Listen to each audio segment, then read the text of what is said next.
నిర్గమాకాండం 28వ అధ్యాయం 41వ వచనం. నిర్గమాకాండం 28:41.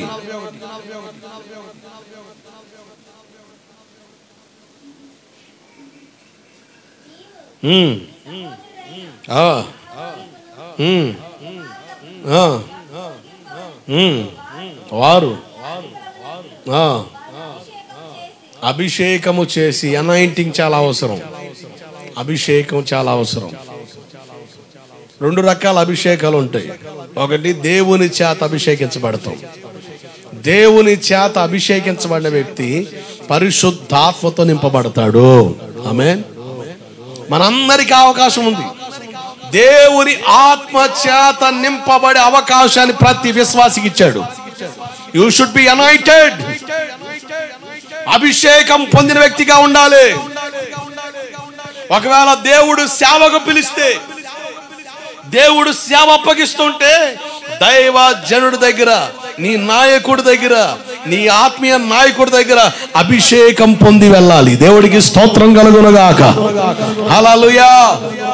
దేవుడు ప్రతి విశ్వాసిని అభిషేకిస్తాడు తన ఆత్మ చేత. అభిషేకం పొందావా?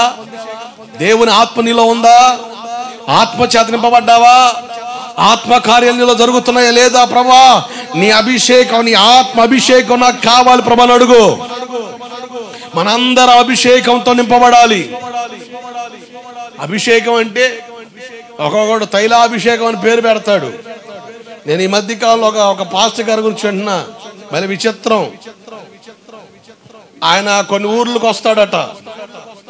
ఎవరన్నా పొసుక్కున్న ఫోన్ కాంటాక్ట్ లో టచ్ అయితే డైరెక్ట్ ఇంటికాడ వాళ్తాడు. ఆయన వాళ్ళు చేసే పని ఏంటంటే, ఒక 3 డబ్బాలు నూనె తెమ్మంటాడట, కొబ్బరి నూనె డబ్బాలు. నువ్వు ఈ సైజ్ డబ్బా తెచ్చినా, ఈ సైజ్ డబ్బా తెచ్చినా, ఆయన ప్రార్థన చేసి ఆ నూనె నీ నెత్తిని పోతాడట. అది కింద దాకా కారేదాకా ఎన్ని డబ్బాలు పడితే అన్ని డబ్బాలు పోతాడట. ఇక్కడ నుంచి కింద దాకా టచ్ అవ్వాలి. నీ సొక్కా తడవాలి, లింగి వేసుకుంటే లింగి టచ్ అవ్వాలి, ప్యాంట్ వేసుకుంటే ప్యాంట్ టచ్ అవ్వాలి. అప్పుడు దాకా పోతానే ఉంటాడట. పోసిన తర్వాత నువ్వు 7 వారాలు ఇదే సొక్కా, ఇదే ప్యాంట్, ఇదే లుంగి వేసుకొని 7 వారాలు మానకుండా నాకాడ పాదనరా, నీ రోగం పోద్ది. అబ్బా, ఏం ఐడియా సర్జీ! జీవితాన్ని సర్వనాశనం చేయడం కాదు. ఏంది ఏమంటే 2 రోజులు వేసిన సొక్క ఎంత వాసన వస్తుందండి? ఆడు 7 వారాలు అవి ఉతకకుండా, అవి ఉతకకూడదట. మళ్ళీ అవి తల స్నానం కూడా చేయకూడదు. నువ్వు తల మీద అట్టకి ఉండాలి నూనె, సొక్క. 7 వారాలు ఆడు తిరిగితే సచ్చిన శవం కంటే ఘోరం కొడతాడు ఆ కంపు. యాడుంది సార్ ఇది? యాడుంది చెప్పండి, నాకు అర్థం కాదు. అమ్మా, దేవుని వాక్యం బట్టి నడవండి. ఆమేన్. నేను ఇటు పిచ్చి పనులు చేశాను అనుకో, అసలు నన్ను నమ్మొద్దు. వాక్యంలో లేని పోకడ నా కాడ కనబడితే తీసి పక్కన పెట్టేయి, అవసరమే లేదు. అది కేవలం నా జీవనాధారం కొరకే నేను చేసేది. సేవ వ్యాపారం కాదు, మహిమ కలిగిన సేవ, క్రమంతో కూడిన సేవ. సేవలో క్రమం లోపిస్తే విశ్వాసులు ఆత్మీయంగా చచ్చిపోతారు. ఈరోజు సేవలో క్రమం లోపించడం వల్ల సేవ విశ్వాసులు ఆత్మీయంగా చచ్చిన వారు ఉంటున్నారు. నిన్ను బ్రతికించేది వాక్యం, నిన్ను బలపరిచేది వాక్యం, నిన్ను లేవనెత్తేది వాక్యం, నిన్ను ప్రోత్సహించేది వాక్యం. వాక్యమే తైలాభిషేకంగా నీ మీద కృమ్మరించబడునుగాక. హల్లెలూయా. 2వ తైలాభిషేకం ఉంది విశ్వాసికి. అసలు ఈ అభిషేకం నువ్వు కోరుతావా? నువ్వు కోరేవంటే నువ్వు ధన్యుడు, ధన్యురాలు. 141 కీర్తనలో 141:5 వచనం. నీతి మంతులను కొట్టుట నాకు ఉపకారము, వారు నన్ను గద్దించుట నాకు. సేవకుడు గద్దింపు నీకు ఏంటి చెప్పండి? తైలాభిషేకం అని పెట్టిన కాడే ఉండాలా? ఒక్కొక్కడిని గుద్దినట్టు మాట్లాడాలి ప్రసంగంలో. అవి మాట్లాడంగా, అవి మాట్లాడితే నువ్వెందుకు వస్తావు? అసలు 2వసారి కొట్టడానికి వస్తావా? రావు. నీ బలహీనతను క్యాచ్ చేసుకొని నేను వ్యవహారం చేయాలి కానీ తిప్పలు పడాలిగా. నమ్ముట నీ వలనైతే నమ్మవానికి సమస్తం సాధ్యం. నువ్వున్న చోటనే ఏ సంఘంలో నిన్ను స్థిరపరిచాడో బలపరిచాడో ఆ స్థలం నిలబడి నీ విశ్వాసాన్ని కనపరిస్తే నిన్ను కనపరిచే దేవుడు అక్కడ ఉంటాడు. గట్టిగా చప్పలు కొడుతూ స్తోత్రం చెప్పు. హల్లెలూయా, హల్లెలూయా. ఎన్ని పిచ్చిపోకళ్ళు. నేను చాలాసార్లు ఒక బ్యానర్ పెట్టాడు, అప్పుల్లో ఉన్నారా మీకు అంజూర పండు ఇస్తా. ఏ పండు? ఏ పండు? అంజూర పండు. బాధల్లో ఉన్నారా, కుటుంబ సమస్యల్లో ఉన్నారా, బాదం పండిస్తా. ఏ పండు? బాదం పండిస్తా. మీకు పిల్లలు లేరా, సంవత్సరాల పిల్లలు లేరా, మీకు అట్టి పండిస్తా. ఏంటి? ఇట్లా ఎన్ని పళ్ళు పరిచయం చేశాడో. నేను అనుకుంటా అంతకుముందు కాయగూరల మార్కెట్లో పనిచేసాడే మనోడు. అసలు ఎవడు తెలియని పండ్లు బలి చెబుతున్నాడు. అప్పుల్లో ఉంటే అంజూర పండు అంటాడు, నా బాధల్లో ఉంటే బాదం పండు అంటున్నాడు. నేనంట నిద్ర పడతలేదా నీకు నిమ్మకాయ ఇస్తానని వాడు. నిద్ర పడతలేదా రాత్రులు, దెయ్యాలు తొక్కుతున్నాయా, నిమ్మకాయ ఇస్తారా?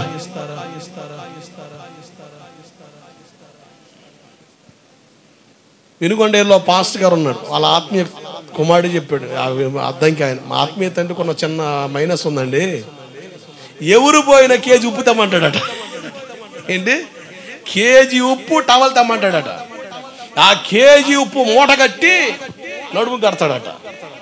నువ్వు ఆ కేజీ ఉప్పు మూట కట్టి నడుము కట్టుకొని దాదాపు 7 వారాల పాదం పోవాలంట. అరే నాయన, ఈ ఆడాడి నుంచి వచ్చారా అయ్యా, ఎటు నుంచి వచ్చారా నాయన, అసలు మైండ్ పోతుంది ఒకటి చెప్తుంటే. ఎర్ఐటీ క్యాండిడేట్లు అంతా మన కాడే ఉన్నారయ్యా. దేవుడికి స్తోత్రం కలుగునగాక. వీళ్ళందరూ పుట్టడానికి కారణం ఏంటి తెలుసా? దేవుడు చెప్పాడు వీళ్ళు అసలు నేను పిలవలేదు, వాళ్ళకి నేను చెప్పలేదని. వీళ్ళందరూ పుట్టడానికి కారణం మనమే. విశ్వాసుల వీక్నెస్ కారణం నీ వాక్యం వినో, వాక్యం వినో. నేను చెబుతున్నాను, నీకు వాక్యం అర్థమైతే, వాక్యాన్ని అంగీకరిస్తే, వాక్యాన్ని పట్టుకుంటే, వాక్య సత్యం నీకు అర్థమైతే, వాక్య సారం నీలో ఉంటే ఎక్కడ మోసగించబడలేవో. దేవుడికి స్తోత్రం కలుగునగాక. ఒక ఏరియాలో ఒక ఆయన నేనే వేసుకుని తిరిగి వస్తున్నాడు, అంగీ వేసుకుని ఊరు మొత్తం తిరిగి వస్తున్నాడు. పెద్ద అంగీ వేసుకొని I am the Jesus Christ, hello hi అంటూ తిరిగి వస్తున్నాడు.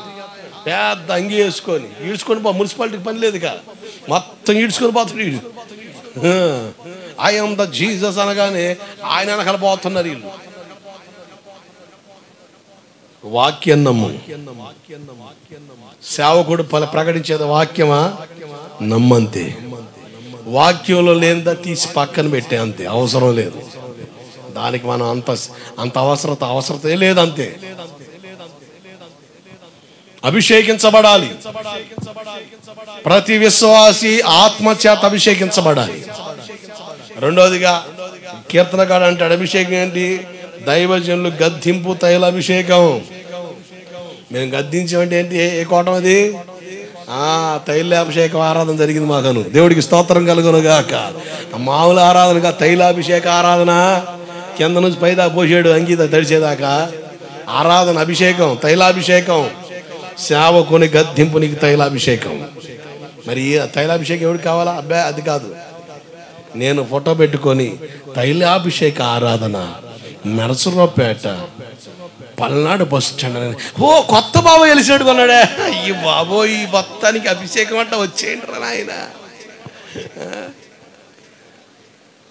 ఎక్కడ లేని పిచ్చి గొర్రెలన్నీ ఒకసారి చేరుకుంటుంటాం. జాగ్రత్త, మోసపోవద్దు, మోసపోవద్దు దయచేసి. దేవుడు వెక్కిరించబడ్డు. పలువురు ఈ చివరి దినాలు ఇటువంటి ఇంకా రాబోయే ఇంకా చూస్తాం.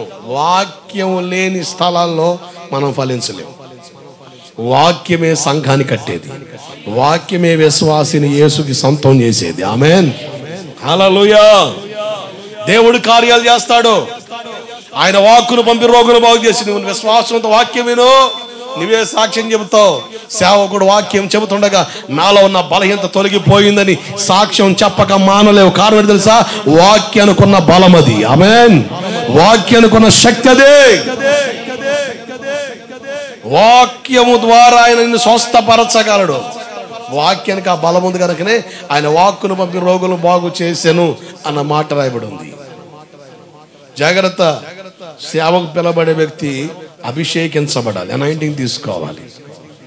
నాకు ఎవరు అభిషేకం అవసరం లేదు, అసలు నన్ను దేవుడు అభిషేకించాడంటే అసలు అది వాక్య క్రమమే కాదు. అహరోను కూడా దేవుడు అభిషేకించాడు, కానీ అయినప్పటికీ కూడా మోషే అంటాడు, you should be anointed that person. అతన్ని అభిషేకించాలి.